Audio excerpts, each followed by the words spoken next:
Coming up in this episode of Sailing Britican. It's really big out here and I can't figure out what it is. There's tons of them! The bed is soaked, so oops. I've got the 3 fire extinguishers in the main boat. And I need to get a PCR test and get on a plane. So we'll see if I can do all this for tomorrow. He's daddy and daughter, so we are the DDBS, the Daddy Daughter Boat Squadron. Okay, so we just hit with 35 knots. We had to rush to the hospital.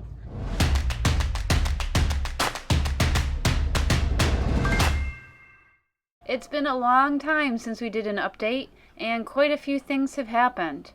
On October 11th, we left St. Lucia heading for Antigua, but our buddy boat Mohini got hit with 50-knot winds, had his sail blown out, and snapped his steering cable.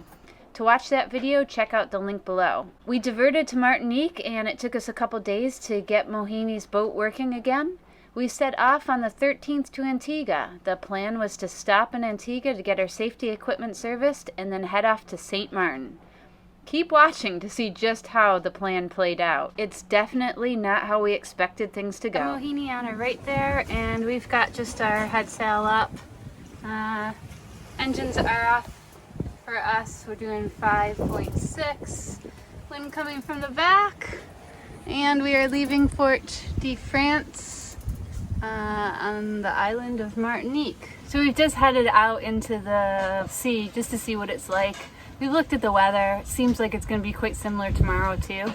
It's overcast, but there's a reduction in thunderstorms and stuff. So we're just going to see how it's going. Mohini's trying the new steering cable, and he's got a new mainsail, well, an old mainsail, but a sail that's going to help him hopefully sail. We're just going to see what it's like out here.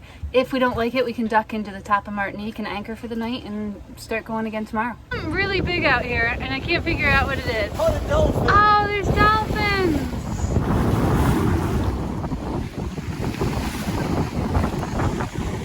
There's tons of them! Look at, there's more coming! Oh, it's A a baby! baby! Oh. Wow! Oh, look at all these here! Whoa! Did you see their white bellies?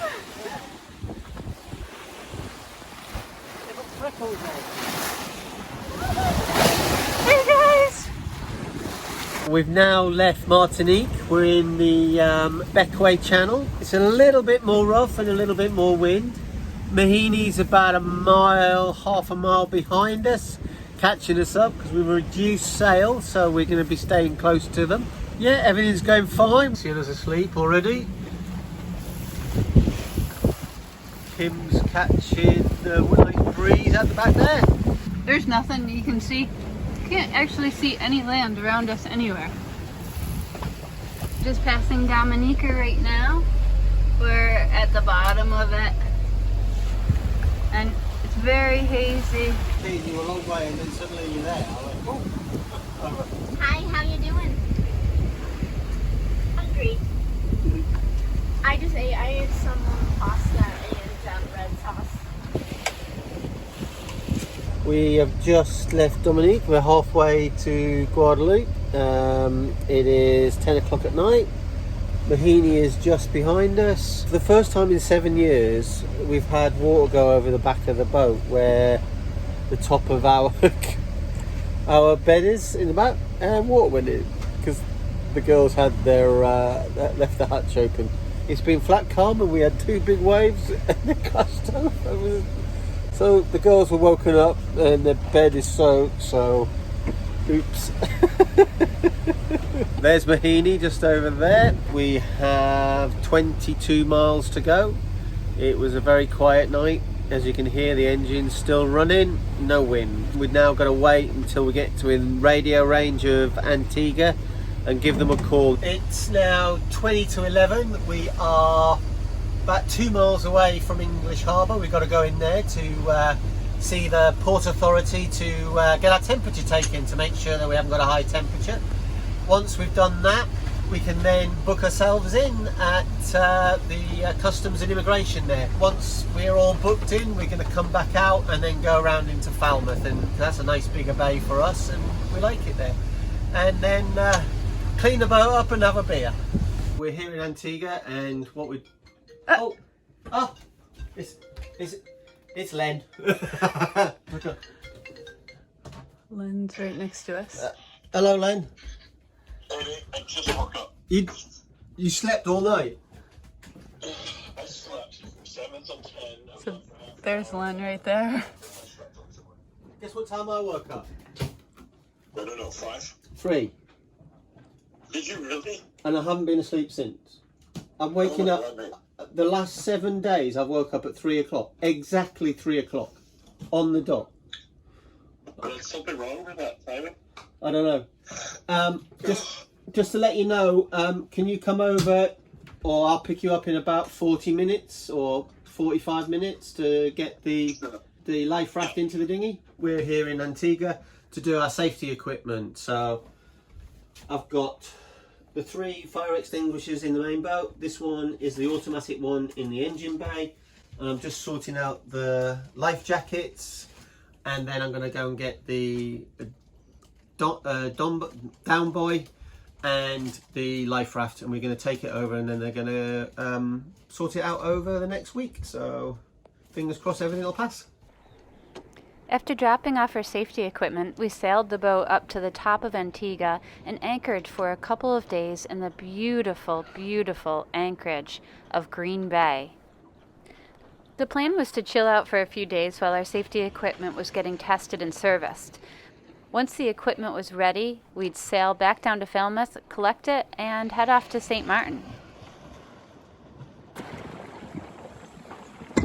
Thanks, Sam. Just a little bit. Thanks.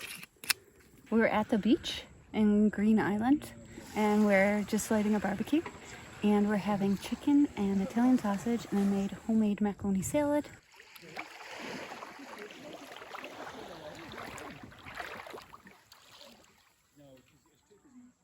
Hello! Hello! Just saw a ray go by. Did you? Cool. Right along the beach. Very cool. There you go. Help yourself. No, Kim, give me your plate. As we say often, this does not suck. But what's the area around Green Island like?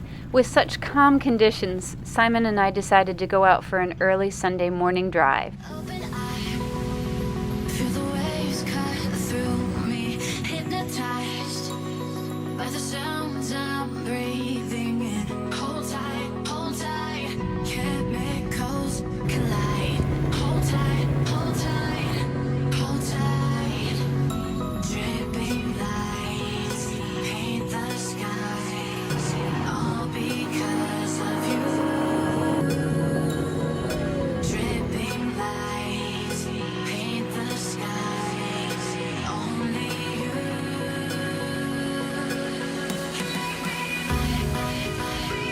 It's just beautiful out here. Stunning. There's no winds, flat calm. Just the best time to go and explore.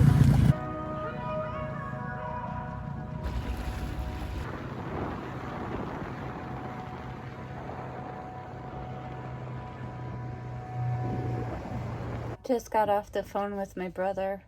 My stepfather's in the hospital. He's in ICU.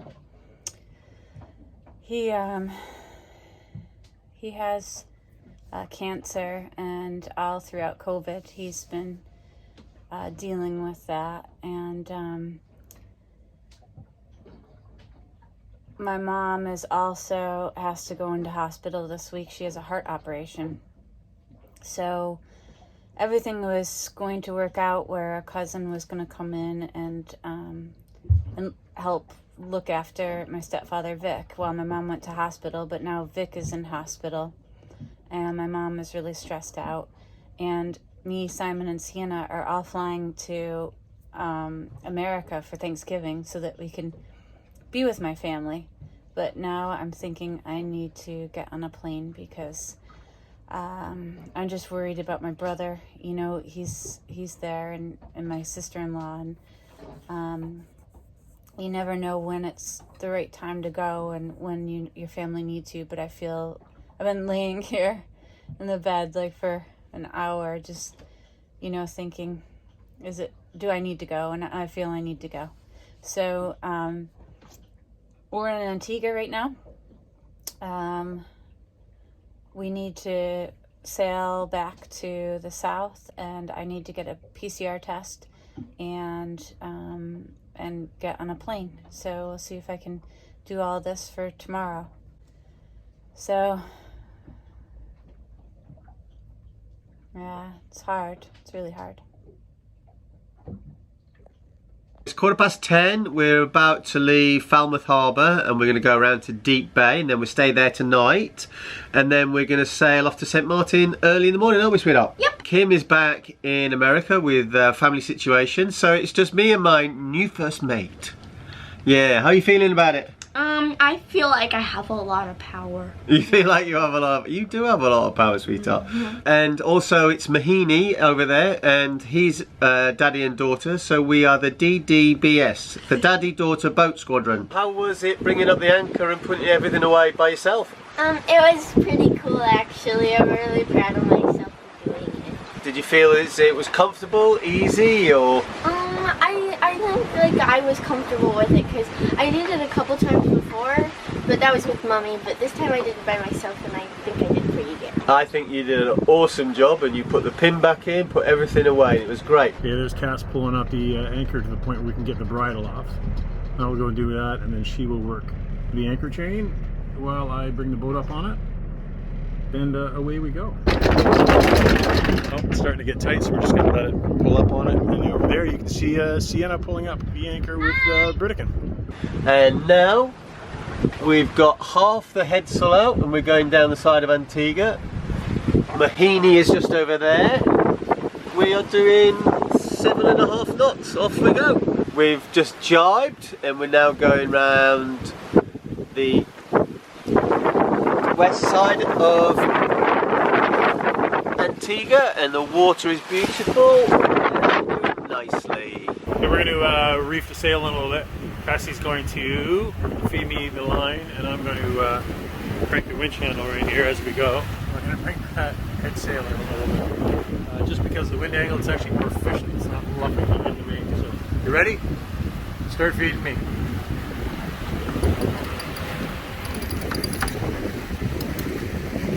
Yeah, I need some more slack.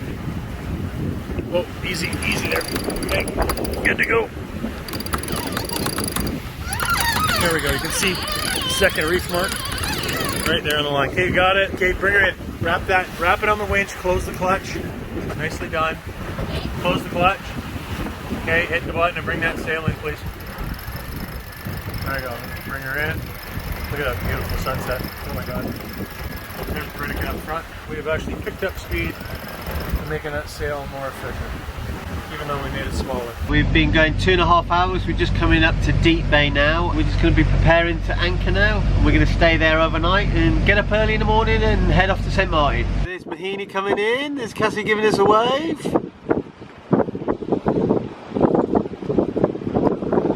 She's now running up to go and do the anchoring. We're making a sauce right now, like a tomato sauce, and it's going to be real good. It's going to be really good. And we're getting Mahini coming over, and we're going to discuss what we're doing. We're going to check the weather, aren't we? Cassie's made the guacamole there, lovely.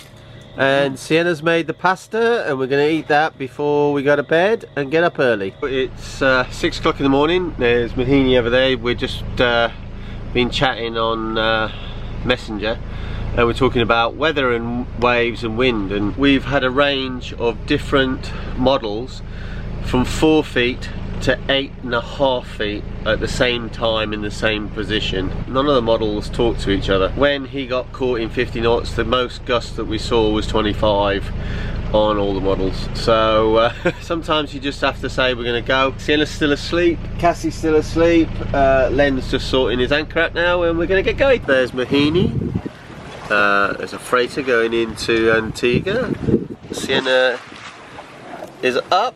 We're just going along nicely. but a little slow. Oh, we're up to 5 knots now. Hey! Cassie and I are sailing together. We just left Antigua at like 5 o'clock this morning. She's going off screen for whatever reason. Get back in here. Anyhow, we sailed across from there. We're just passing St. Mark's on our right, on our way to St. Martin. The sun's just going down. Gonna get a couple hours in the dark, but for the most part, it's been an interesting sail.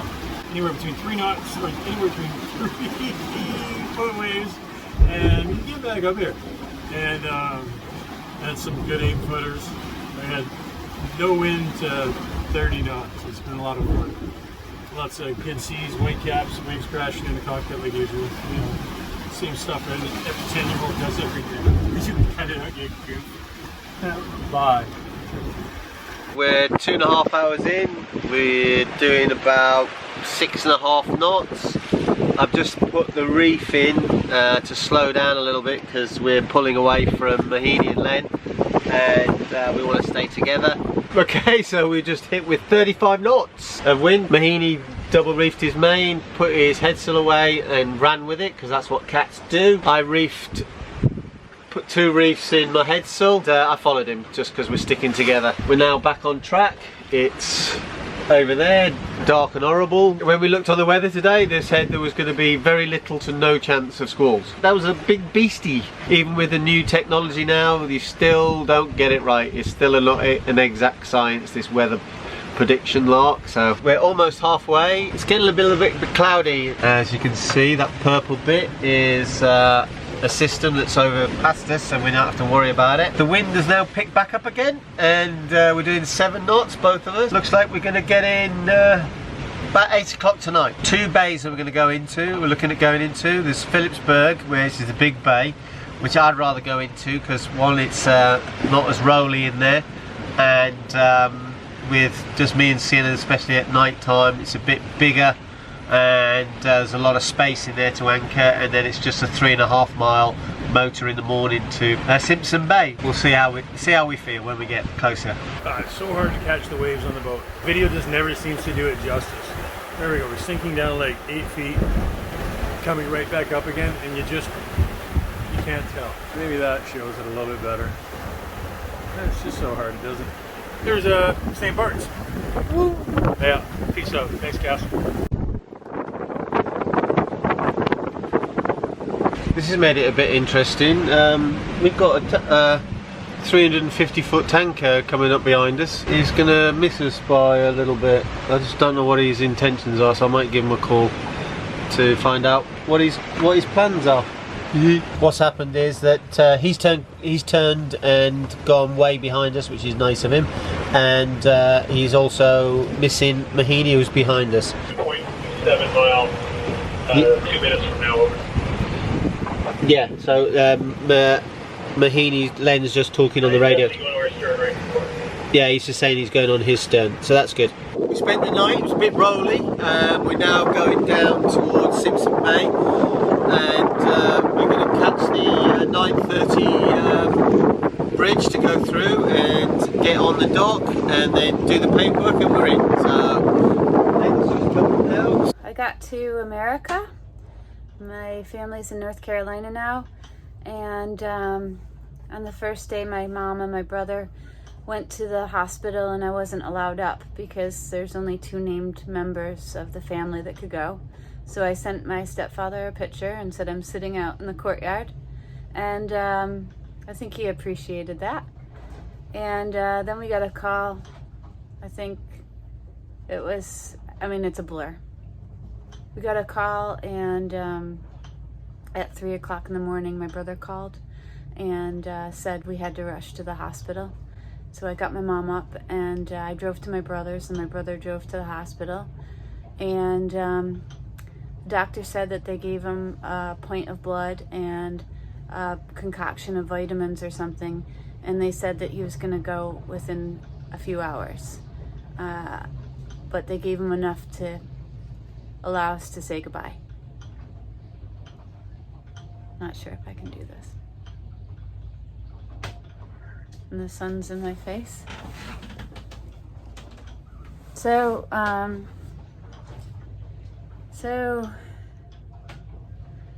we all said goodbye. He was very awake, and we cried and gave each other hugs, and me, my mom, and my brother just held his hand. And then the doctor came in and said, I'm gonna set you up with a morphine drip.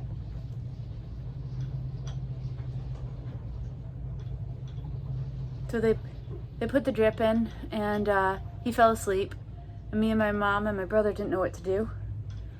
We were waiting, you know, and we spent the whole day there. And he woke up and he was wide awake and decided to start calling friends and family to say goodbye. It was very strange because he was saying goodbye and they were saying, oh, you'll get better. We'll see you soon.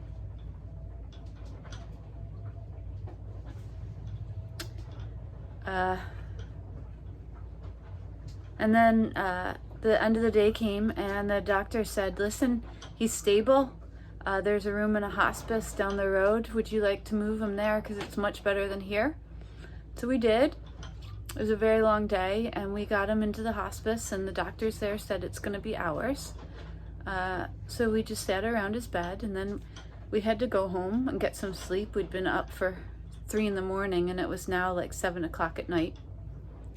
And so we said good night, and I said, I'll see you tomorrow. And he smiled at me. Vic smiled at me and said, oh, yeah, I'll see you tomorrow. And I just felt like I would. And so the next day came, and Vic was there. And I suppose a part of me thought, sorry, the sun. I suppose a part of me thought, oh, maybe it's because he's off the chemo and stuff. Maybe, I don't know, maybe we've got more time. And then my mom had to go in for a heart operation the next day. So I woke up again at like 4 in the morning to get her to my brother's. My brother and I went to a different hospital, dropped her off, and then went back to visit Vic and stayed with him all day, and then went back to my mom to make sure she was okay after her operation.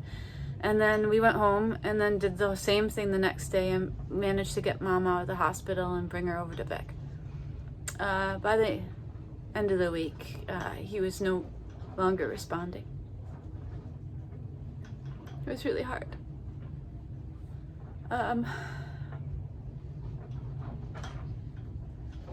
And we had a cousin that came in, a couple cousins, and family stopped by, and he was able to say goodbye to everyone.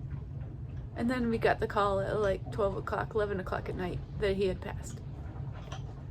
I mean, he had cancer and the treatment wasn't going so well, and we knew this was going to happen, but you know, it's hard when it does happen.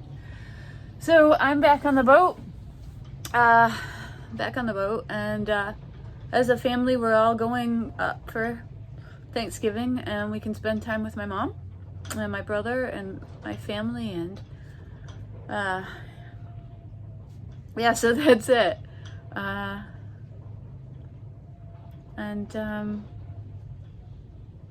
Yeah, that's it.